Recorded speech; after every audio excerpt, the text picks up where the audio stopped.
Bienvenidos a un episodio más de El Deporte es un Derecho. Soy Gerardo Gordillo. A este episodio lo hemos bautizado como Formar personas antes que deportistas. Y para eso tenemos a un invitado de honor, al profesor Raúl Cancinos. Antes que todo, quiero pedirles que se suscriban al canal, que le den clic a la campanita y que compartan este podcast. Hoy tenemos un episodio muy diferente, porque no solo es un invitado, es una persona que me ayudó en mi formación, como ayudó a muchos deportistas en la formación de cada uno de ellos. Profesor, usted me ayudó a mí cuando en aquella selección preolímpica de 1982 tuve el gran gusto y honor de ser dirigido con usted y el profesor Ronco Bellman. ¿Se acuerda de esa selección, profesor? Por supuesto que sí, y muchas gracias por la invitación. Dentro de lo que ha dicho, es importante la formación. Definitivamente es lo principal, ¿verdad? Y ahí es donde usted es el objeto real de este podcast. Porque usted antes de ser entrenador de fútbol se graduó como maestro, tiene una vocación de enseñanza y allá en el año 1963 se gradúa como maestro, como lo acabo de decir, del INVO, Instituto Normal para Varones de Occidente. Usted después de esa graduación ahí, profesor, se dedicó a dar clases en muchas aldeas de su natal Retauleu, de muchos lugares de su departamento, para luego involucrarse al fútbol. Usted tiene 83 años hoy en día, profesor. Así es, Gerardo, Oriundo de la tierra del algodón. oriundo de Retauleu, mi querido Retauleu. Perfecto. Cuénteme, la enseñanza, ¿qué lo motivó a usted para ser maestro? Usted habló de vocaciones. Religiosamente, el Señor nos pide una vocación a nosotros, que es la santidad. Entonces dejamos a un lado la palabra vocación para tener opciones dentro de la vida de cada persona. Yo tuve la opción, el deseo de ser maestro. Pude asistir a Quetzaltenango para estudiar otra carrera, pero la docencia era parte de mi vida, es parte de mi vida. Perfecto. Entonces, su vocación es enseñar. ¿Realmente qué es enseñar, profesor? Y más en el deporte. La persona llega con el deseo de superar ciertos aspectos de su vida y el maestro, el profesor, el entrenador, pues tiene que capacitarlo, enseñarle el ABC de lo que quiere aprender. Y la capacitación que uno ha tenido previamente sirve precisamente para formar a esa persona, no solo para el deporte, sino que integralmente, que sea un buen niño, un buen joven, una buena persona adulta, un buen esposo, un buen padre de familia. En sí, un ciudadano que realmente sirva al país. Profesor, ¿qué diferencia hay entre entrenar y enseñar? Entrenar implica responsabilidad, pero enseñar duplica esa responsabilidad, porque uno puede ser el modelo de ese jugador, el modelo de esa persona. Dar un testimonio es fácil, pero vivir el testimonio es mucho más difícil. Eso es lo mismo que sucede dentro de las religiones del mundo. Porque escuchar la palabra del Señor es muy difícil, oírla es fácil, Claro. escucharla y vivirla, eso es muy difícil, Gerardo. Profesor Cancinos, aquí me recuerda algo ahora, que es el enseñar.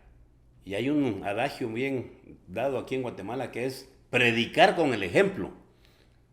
¿Cómo podemos enseñar a esos niños, a esos jóvenes, para que sean buenas personas entonces? Que son etapas. El niño hay que trabajarlo. En nuestro país, por ejemplo, debiéramos de tener procesos desde los 5 a los 8 años, la primera etapa. De 8 a 10 la segunda etapa y de 10 a 12 la tercera etapa, que es la fundamentación. La primera etapa es una etapa de acostumbramiento o iniciación deportiva. La segunda etapa es una fundamentación en el orden técnico. Y la tercera etapa cierra precisamente estas dos etapas anteriores para que posteriormente, de acuerdo a la edad, nosotros podamos pedirle al niño la etapa de rendimiento que comienza a los 17 años, cuando el niño ya ha terminado su formación ósea y su formación orgánica. No cabe duda que estamos hablando con una persona de mucha experiencia y que nos puede decir perfectamente cuáles son los procesos de enseñanza y de aprendizaje en el deporte. Lo que usted me acaba de decir, profesor Cancinos, es aplicable a todos los deportes. A todos los deportes. O sea, es una regla general. Es una regla general que involucra la preparación física, la preparación técnica, la preparación táctica y la preparación psicológica. Son 4 rubros que no se pueden descuidar. Perfecto. Yo siempre he tenido la tesis, y lo digo abiertamente, que el deporte de Guatemala carece de formadores. Por lo regular se contratan entrenadores. Y en la etapa de la niñez y la prejuventud es donde se le enseña, se le forma al niño y al joven para que en un futuro ya pueda entrenar y poner en práctica todo lo que aprendió y de lo que lo formaron, para decirle esto está bien hecho, esto no está bien hecho, hay que corregirlo, para que en el futuro no lleguen con esas deficiencias, como realmente pasa en nuestro deporte y especialmente en el fútbol nacional, profesor. Es fácil diferenciar porque los principios básicos del fútbol radican fundamentalmente en atacar cuando usted tiene la posesión del balón y defender y tratar de recuperar el balón cuando usted lo pierde. Y se fundamenta en el control del balón por parte del jugador individualmente. Y ha controlado el balón, la utilización de ese balón. Pero todo eso está involucrado en las 3 etapas de que hablamos anteriormente. Si usted no ha pasado por esas 3 etapas, por supuesto que va a jugar fútbol, pero con muchas deficiencias, como ha ocurrido en los últimos años a nivel de nuestro fútbol. Bueno, pero volviendo a lo que le decía, atacar para ganar y defender para defender esa ganancia. Aplicable en todos los deportes, porque el tema es competir para llegar a la victoria. Hay que aprender a atacar y hay que aprender a defender. Es general. Es general y como ya le mencioné los aspectos que hay que trabajar, hay que insistir en esa preparación. Y el encargado de trabajar a los niños, a los jóvenes, que es donde se fundamenta la base del fútbol a nivel nacional o a nivel de cualquier país del mundo, está establecido que el que no se prepara no puede entrenar. Definitivamente yo no le puedo enseñar a un niño a entregar un pase. ¿Por qué razón? Porque no sé qué es un pase rasante, no sé qué es un pase a media altura y un pase por elevación. Son 3 formas de pasar el balón. Ahora, el compañero mejor ubicado lo va a recibir. ¿Cómo lo recibe? Si va a ras del suelo, probablemente con la parte interna del pie o con la planta del pie. Si va a media altura, lo va a recepcionar con el muslo o con el bajo vientre, y si va por elevación, pues naturalmente lo va a recibir con el pecho. Pero hay que saberlo controlar y después utilizarlo. Claro. Y no solamente como ocurría antes, que cuando un balón venía en forma aérea y alguien lo paraba, lo controlaba, recibía un gran aplauso por haber controlado ese balón con la planta del pie.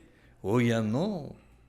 Hoy ya es un control orientado, un control más dinámico, porque el fútbol no evoluciona. El fútbol se juega 11 contra 11. El fútbol nada más que se actualiza con sus variantes y las metodologías más recientes que indudablemente hacen que el fútbol de Europa tenga un mecanismo diferente al que se practica en Latinoamérica, porque a veces no hay entrenadores que estén actualizados en cuanto a las tecnologías y metodologías modernas. Sin entrar a la crítica, pero es una pregunta por lo que usted trae a colación. Hoy en día, ¿cree usted que en el deporte, en todos los deportes, se está enseñando bien o mal aquí en Guatemala? Usted ya lo anticipó en cuanto a enseñar y entrenar. Entrenar es fácil. Incluso hay entrenadores que no se han actualizado que todavía ponen al jugador a dar 5 vueltas al campo para calentamiento, un calentamiento previo al trabajo que se va a realizar en la mañana o en la tarde. Mientras que el entrenador que está preparado, que está capacitado, utiliza toda la metodología que actualmente se maneja en el mundo. Hoy son patrones de comportamiento. Perfecto. Por eso se llama modelo de juego. Es la idea fundamental del técnico adaptada a las características de los jugadores. Claro. Por eso hay que saber seleccionar a los jugadores en sus posiciones. Como todo en la vida es por etapas y el deporte definitivamente que es igual. En la etapa de la niñez, ¿qué es lo que debe de aprender en la niñez, valga la redundancia, un niño en el deporte? ¿Qué es lo básico? ¿Por dónde comienza el niño aprendiendo? Lo que le decía anteriormente, los controles del balón son básicos. Pero a nivel general, profesor, aprovechando, no hablando del fútbol, en lo que todos, como a nivel general, un niño de esgrima, pues tendrá que tener un niño de básquetbol. No. A nivel general, ¿qué es lo que debe de aprender un niño en el deporte? Decíamos anteriormente de que debemos de esforzarnos por capacitar al niño, no solo en el deporte, sino en la parte integral. Hablábamos de un buen niño, un buen joven, un buen padre, etc.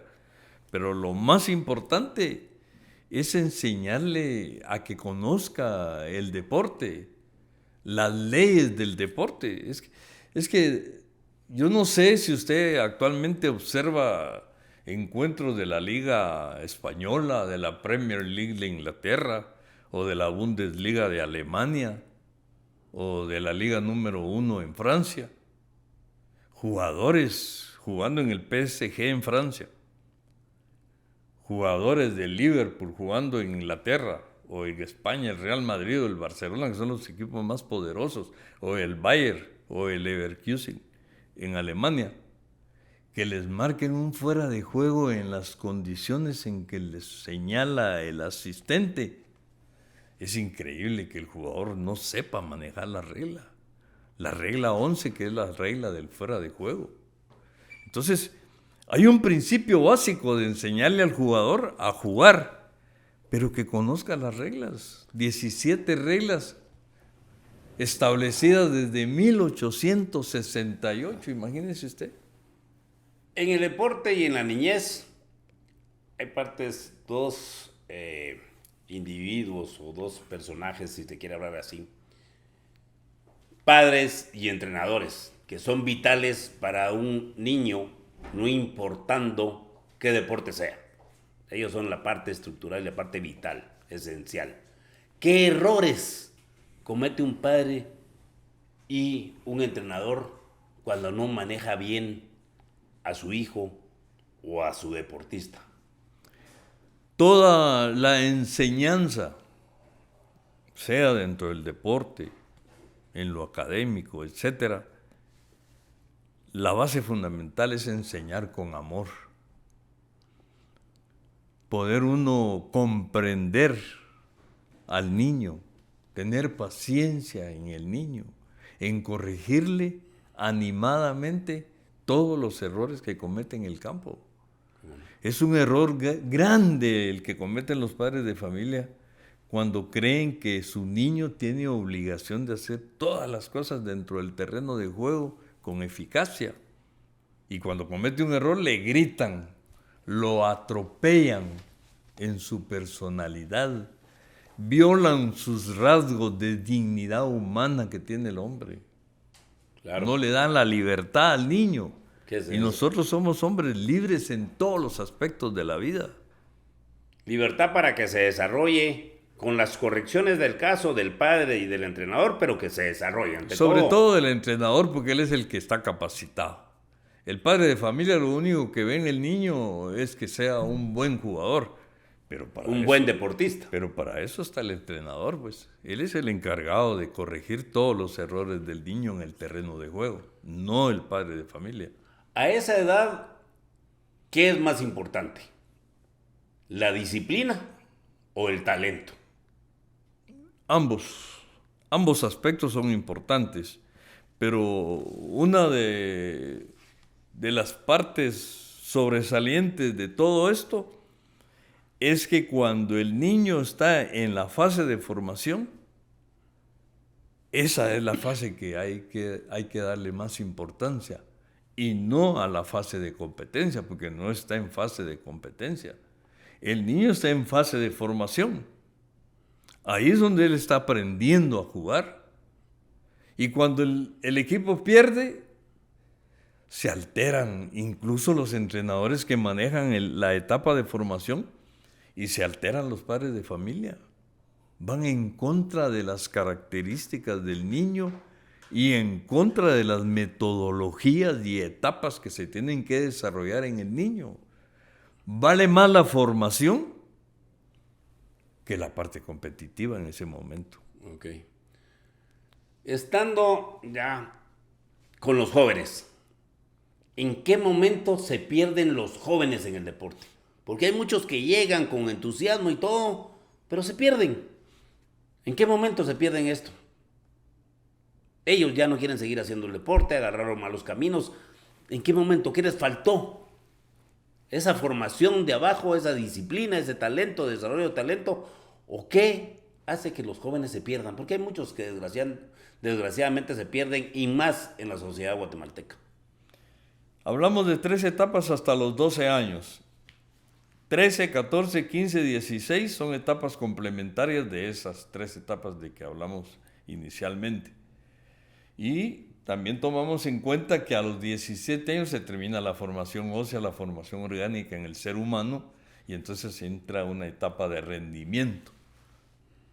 Cuando el niño ha pasado todas estas etapas de desarrollo y llega el momento en que se le pide rendimiento y no da rendimiento, en muchas oportunidades el niño no está dotado para la práctica de ese deporte.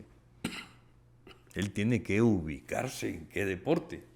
El otro aspecto es que durante el desarrollo de esas etapas él tiene que jugar como atacante en la línea media, en la defensa, incluso a probar de portero. Para lograr su ubicación real. Para lograr su ubicación. No lo que el papá o el entrenador quiere. Lograr su ubicación real de acuerdo a sus características individuales. Claro. Porque 11 características individuales van a formar un gran conjunto. El técnico, que es el que escoge, el que selecciona. Porque el que entrena puede tener 30 jugadores entrenando. Y tiene que sacar 20, tiene que descartar a 10. Claro. Es igual que cuando se convoca a una selección nacional, ¿va? Y muchas veces cuando estos jóvenes se pierden en la práctica del deporte, X, también lo hacen porque se van, porque el deporte que el papá les dijo que practicaran no es el deporte que ellos realmente quieren. Muchas veces, mira, yo quiero que juegues fútbol, yo quiero que seas de esgrima, yo creo que seas de voleibol. Dice, pues si a mí no me gusta. Sí, pero como el yo es grande, yo quiero. Y hay que dejar a ese joven que él decida realmente qué deporte es el que quiere practicar, profesor. Por eso hablábamos de la libertad que tiene el hombre, porque va ligado a la dignidad. Y junto con la dignidad humana y la libertad humana, sacamos nosotros conclusiones directas para poder decidir. Es una responsabilidad del joven, Propia. que implica ir por el bien o implica ir por el mal. Que de acuerdo a su buena formación abajo en la niñez, lo va a llevar. Y esa es la obligación que tiene el entrenador de saber conducir al joven. Perfecto. Porque en lugar de hacerle un bien, probablemente le estamos haciendo un mal. Profesor, usted que es formador de formadores, o sea, Gracias. de los entrenadores, ¿verdad? Usted se ha distinguido por eso. ¿Qué es lo que nos falta realmente para el desarrollo del deporte en este tema? De la formación de los formadores. ¿Realmente lo sacamos a un buen nivel? Yo le voy a contar una anécdota. Estando yo de diputado, me llevaron unos currículum para que apoyáramos a unos maestros. Y cuando les pedí las pruebas diagnósticas de esos currículum, los punteos eran 30, 40, 25, 40. Y yo dudaba. Hubo un momento, aunque yo sabía, pero me hizo dudar porque me llevaban solo así, de esos punteos. Y llamé yo a mi asesor y le dije, mira, averiguame cómo. Yo sé que esto se gana con 100. No hubo un examen especial que ganaran con 50 para que tengan punteos de 30, 40. No, me dijo. Siguen siendo de 100. Y queremos conseguirle trabajo a esos profesores que la prueba diagnóstica la tenían con 20 puntos. Entonces yo les dije, miren, no puede ser. Porque al que estamos consiguiéndole una oportunidad de trabajar, que tiene que ir a hacer su aplicación para que le den la plaza, es una persona que no está capacitada para enseñar. ¿Y a quién le va a ir a enseñar? Le va a ir a enseñar a su hijo. Si el capacitador, con todo respeto, no tiene la capacidad de capacitar a un buen nivel, la formación de nuestros niños va a ser mala. Es lo mismo que pasa en el deporte. ¿Qué le pasa a nuestros formadores, profesor? Sin entrar en polémica, juega un papel muy importante la dirigencia de los diferentes deportes de nuestro país. El dirigente tiene que tener autoridad, carácter y conocimiento de la disciplina que está manejando para poder distinguir a esa disciplina a nivel del país y a nivel de otros países del mundo. Los programas de capacitación se tienen que fundamentar con metodologías modernas y posteriormente seleccionar a 5, podrían ser hasta 10 alumnos mejores del curso para que puedan 3 en Europa, 3 en Latinoamérica, para que se sigan formando con las nuevas metodologías y posteriormente regresar a Guatemala previo a un contrato en donde él tiene que dedicarle a los entrenadores que salieron, pero que no tuvieron oportunidad de viajar como ellos lo hicieron, para que puedan conocer también esas metodologías que ellos trajeron del exterior, para ir, digamos, mejorando la capacitación de nuestros programas de desarrollo propiamente en Guatemala. Fíjese, profesor, que con lo que usted está diciendo, me regreso al podcast de la semana anterior. Tuvimos aquí a la familia ganadora de medallas de oro, plata y bronce en el Mundial de Kickboxing ahorita en marzo en Italia. Y el mayor de ellos, de los hermanos, uno de 7 y uno de 9 años, de 11 me parece, uno de 7 y uno de 11 años, me dice el de 11 años, cuando yo le pregunto a él, ¿qué quieres ser cuando seas grande y pasarle a Guatemala, darle a Guatemala? Y me dijo algo muy sencillo pero muy profundo. Quiero crecer y tener la oportunidad de todo lo que yo aprendí en el deporte, enseñárselo a los demás, para que también superen y sean mejor que yo. Un niño de 11 años, mire lo que está en su cabeza, su propósito, lo que usted está diciendo.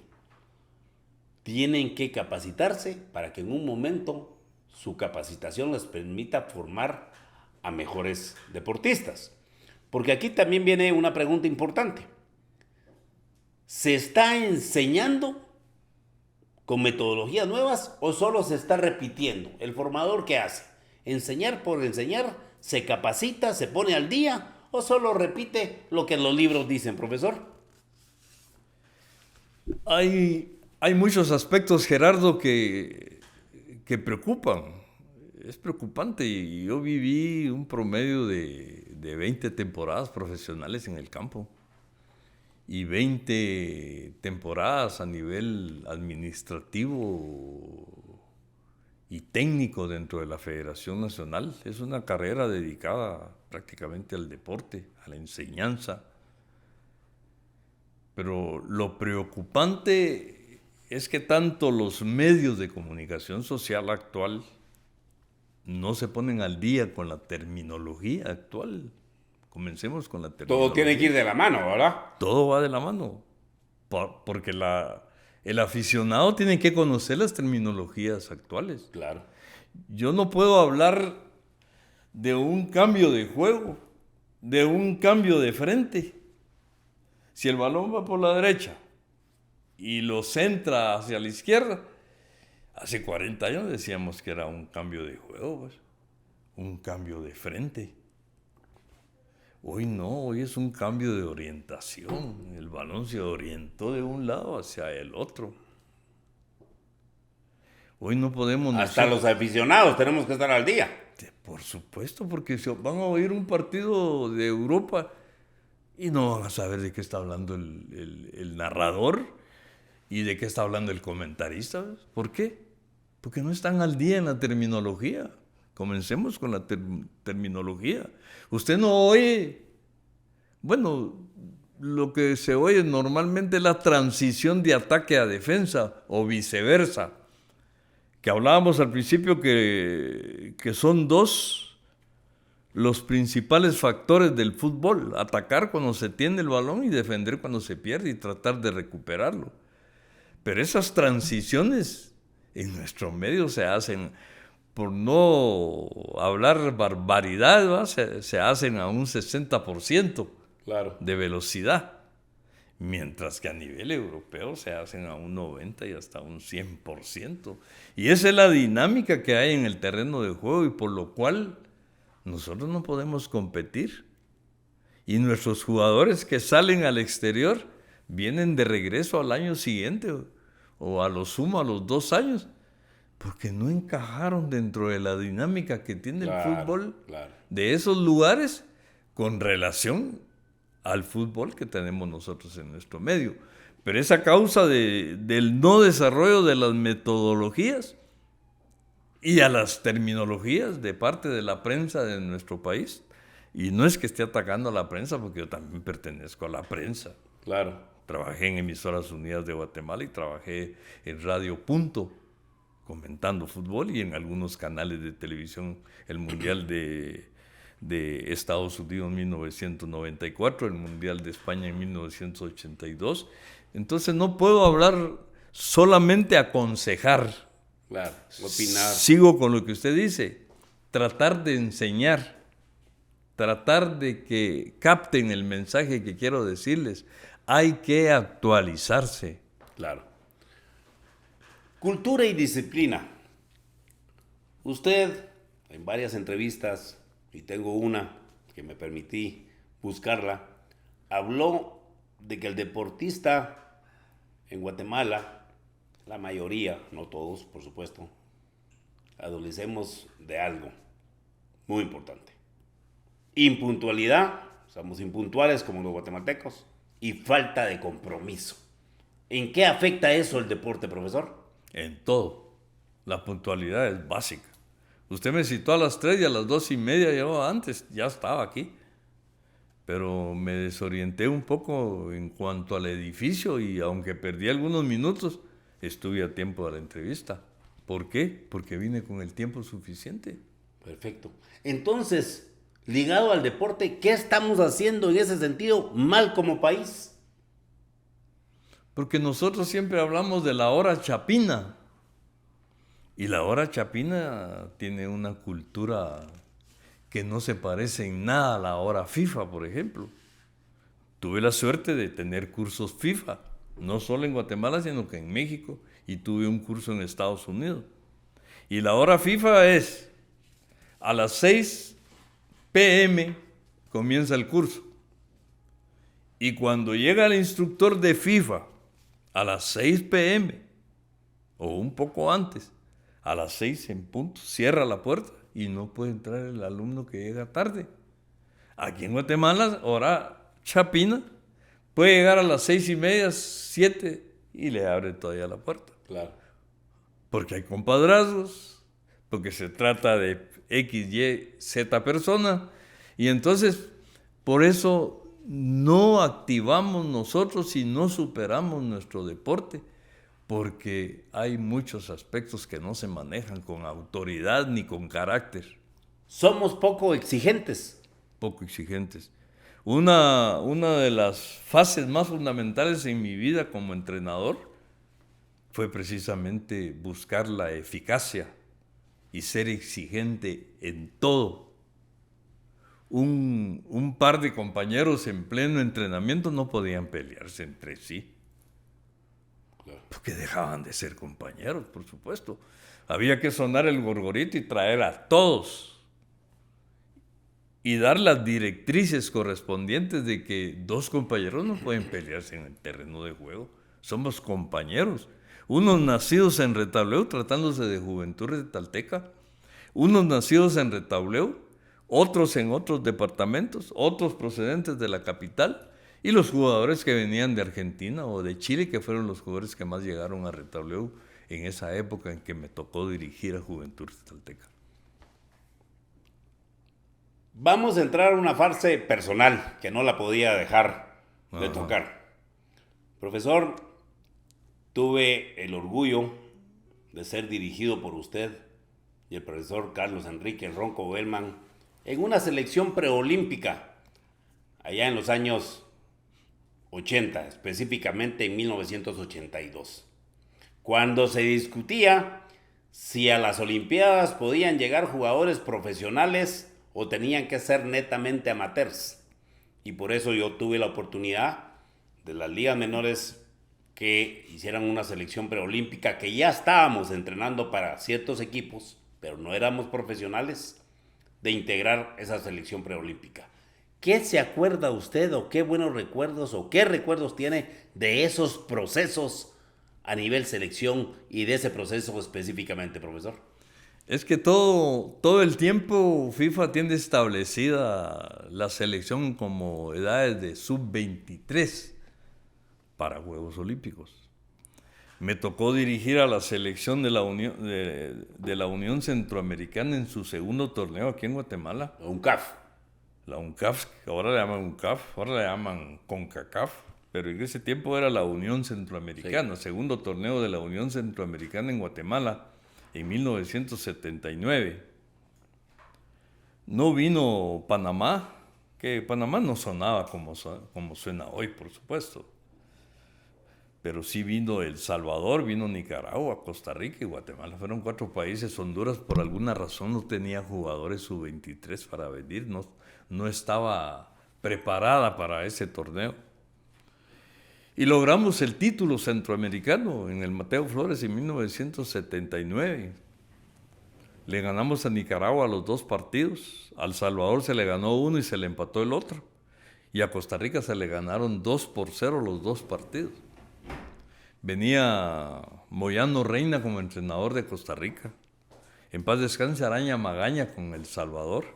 Gran portero. Sí. Mundialista, México 70. Exacto. Y venía Avioneta Pineda, que es guatemalteco, dirigiendo a Nicaragua. Y a mí me nombró don Mariano Paz Calderón de Cobán como presidente de la Federación Nacional de Fútbol y su comité ejecutivo para que yo dirigiera la selección de Unión Centroamericana. Posterior, como se ganó el título, el Comité Olímpico Guatemalteco, pues llegó a hablarme para que me hiciera cargo de la selección preolímpica para Moscú 80. Y como todos eran sub-23, una vez clasificado Guatemala, teníamos nosotros que buscar 3 jugadores de edad libre para reforzar a esa selección sub-23. Así lo determina FIFA. Es un momento importante para el jugador. Esos momentos que se vivieron junto a Carlos Enrique Bellman fueron maravillosos. El joven, pongamos el término pretensión, ¿va? El joven con pretensión de ser algo dentro del deporte. Y el entrenador también tratando de ver cómo logra ganar unos Juegos Olímpicos, porque es muy difícil. Claro. Es muy difícil ganar Juegos Olímpicos. Si a veces no... La clasificación era difícil, que nos ha costado mucho. Los Panamericanos, olvídese. Por eso Carlos Cabañaro, cuando logra medalla de bronce en Caracas, Venezuela, en 1983, fue un gran logro para Carlos Cabañaro. Claro. Y para los jugadores que... Y para Guatemala, pues, medalla. Medalla de bronce. Medalla de bronce. Son los pocos títulos que tiene Guatemala a nivel de su historia. ¿Qué diferencia había entre el antes y el ahora? Qué difícil, porque en cada generación hay buenos jugadores, innatos, nacen con esa vocación de ser jugadores profesionales, buscan ese derecho de estar arriba de cualquier otro jugador. Pero también se pone de manifiesto la preparación que tiene cada una de esas selecciones para poder representar dignamente a nuestro país. Porque esa es otra fase tan importante. Representar dignamente a nuestro país. Claro. Sentirse uno con esa obligación de defender a nivel deportivo los colores azul y blanco de nuestro país. Antes había más disciplina que permitió. Antes había más disciplina que permitió lograr esos triunfos y esos éxitos de selección y de los equipos guatemaltecos, hablando de fútbol, que el deporte a nivel nacional también tenía muchos éxitos. El básquetbol tenía muchos éxitos en la región centroamericana.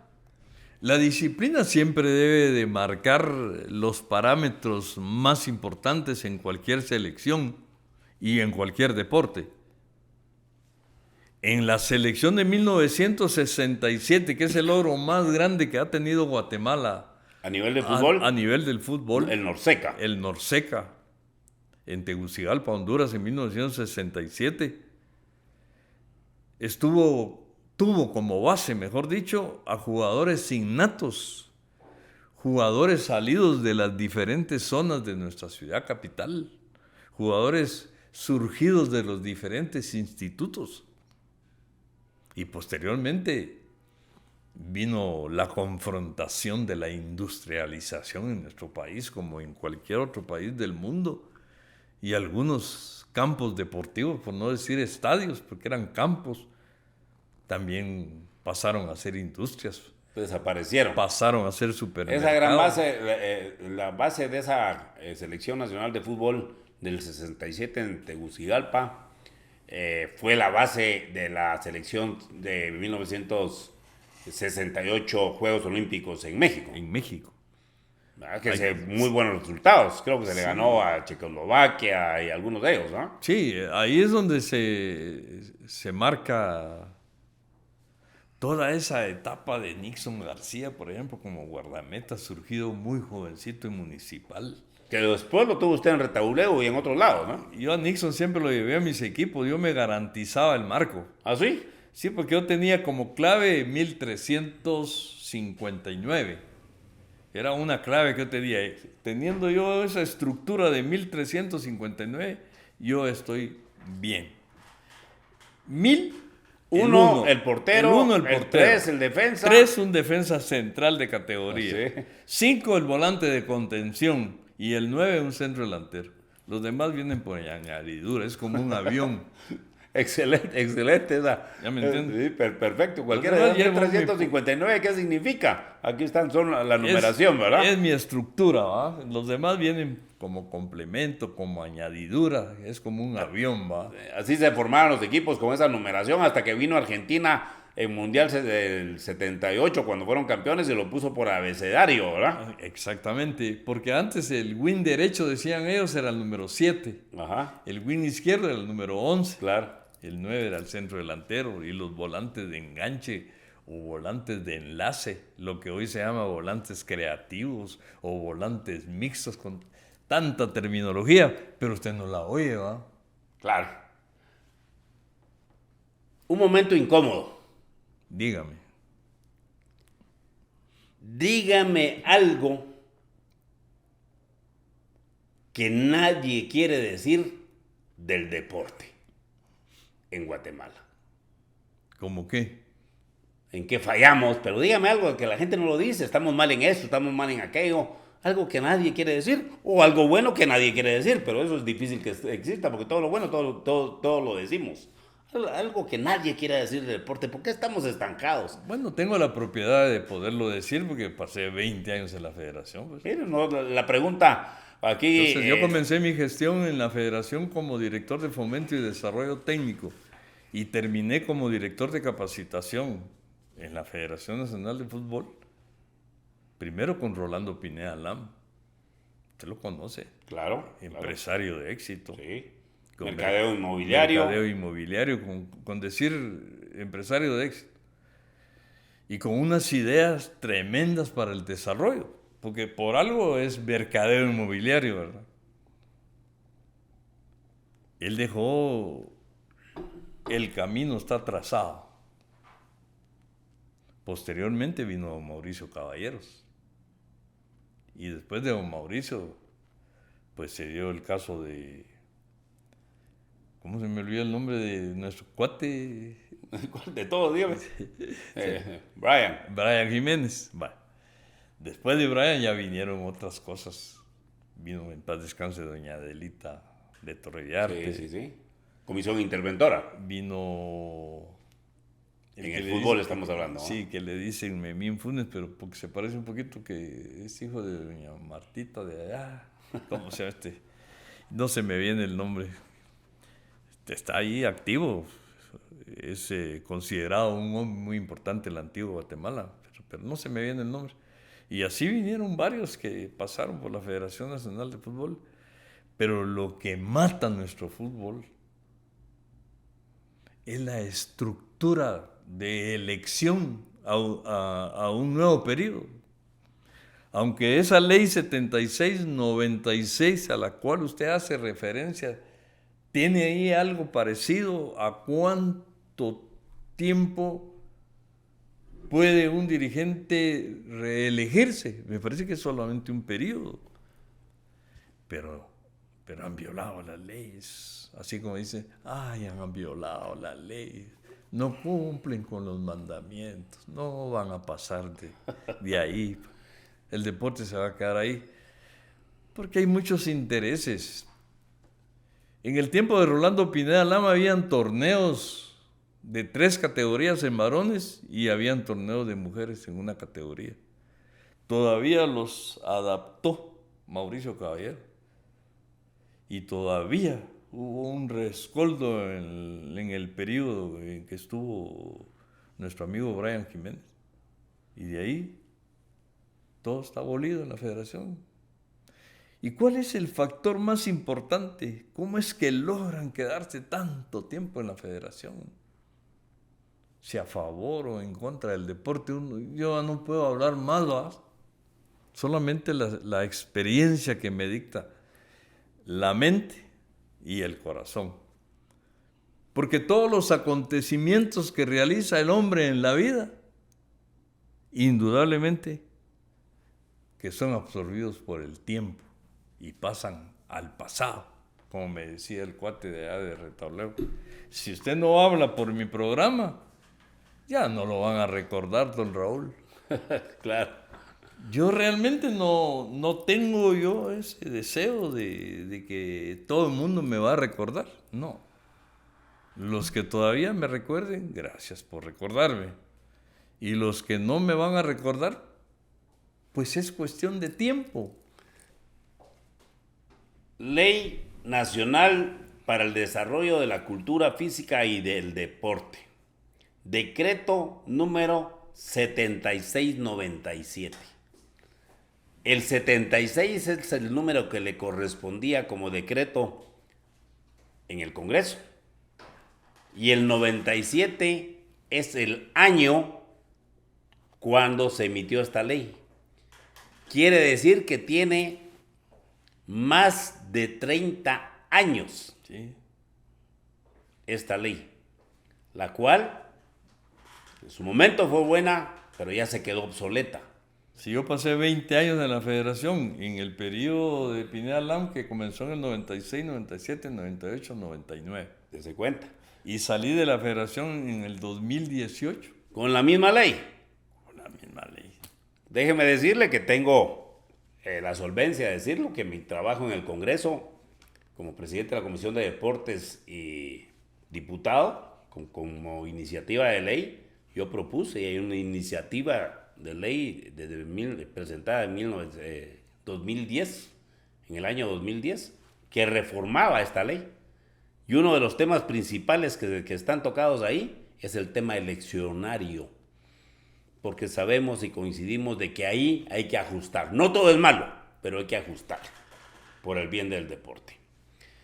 Profesor, llegando a la fase final, si usted tuviera que decirle algo a los padres, a los entrenadores, a los jóvenes, a los deportistas, ¿qué les diría? ¿Qué mensaje les daría usted en este podcast?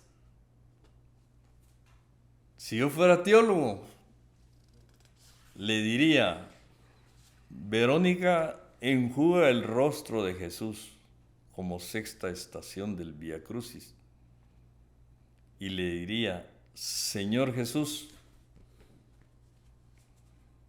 ayúdanos a todos los dirigentes, a todos los padres de familia, a enjugar el rostro de Jesús en cada uno de los jóvenes que tienen un gran potencial en esta generación, que en lugar de estar haciendo comparaciones de generación en generación, los apoyemos para que ese potencial que tiene la juventud de hoy la proyecte, no solo en la parte académica, sino en la parte deportiva, para que tengamos un mejor deporte en el futuro. Si yo fuera teólogo. ¿Ok? Ahora, dentro de la parte de una realidad, de una parte concreta en la vida de un hombre que ha trabajado más de 40 años dentro del fútbol, que es la rama de la cual estamos hablando específicamente, pero que involucra a las demás disciplinas deportivas de nuestro país, debemos de confiar en la juventud. En cada generación han habido buenos y han habido malos. Desde los tiempos del padre Abraham, Israel falló, que es el pueblo elegido de Dios, como teólogo. ¿por qué nosotros descartamos a los jóvenes de hoy? ¿Por qué hoy hacemos comparaciones de que nuestra generación fue mejor que la de hoy? No es así. En cada generación han habido grandes, potencialmente hombres inteligentes. Igual hoy. Deportistas igual. Igual todo.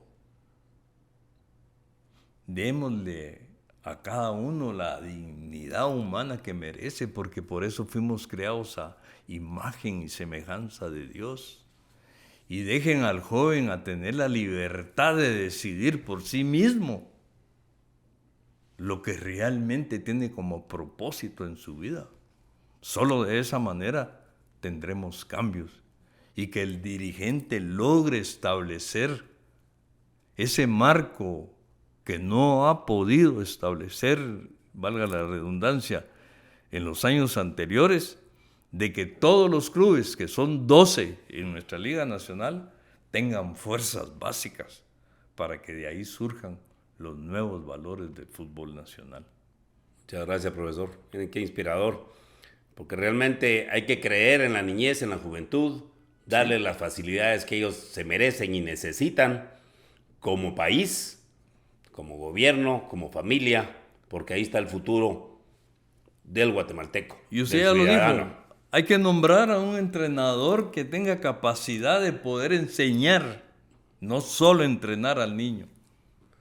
Aquí lo tengo y usted me lo está quitando de lo que para el cierre. Y muy claro, hoy entendimos algo muy importante. El deporte no basta con entrenar. Hay que saber enseñar.